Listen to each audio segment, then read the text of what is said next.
Rabbi Judah Halevi and the Book of the Kuzari.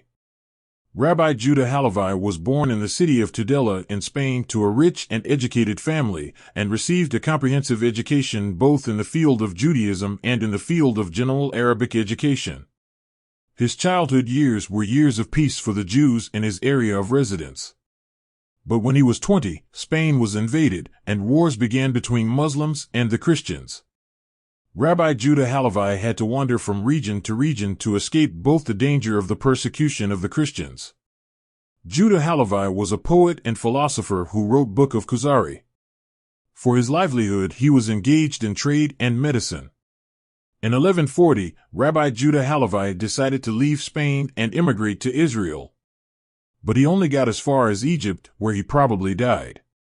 Rabbi Judah Halevi was known as the greatest of the Hebrew poets in the Middle Ages.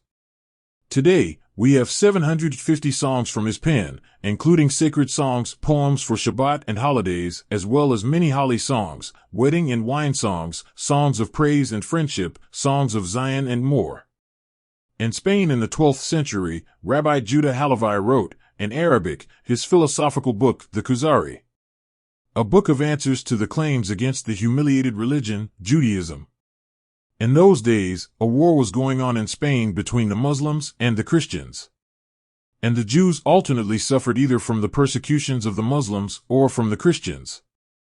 In such a reality, Judah Halevi's feeling of inferiority and exile increased, and in his book he tried to explain the humiliated condition of the Jews and defend the Jewish religion. The Book of the Kuzari opens with a story about the king of the Khazars, who was devout in his religion.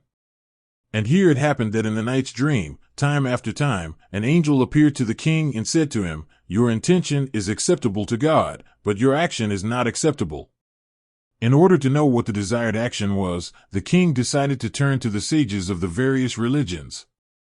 He first invited the philosopher to him, who would explain to him the theory of philosophy.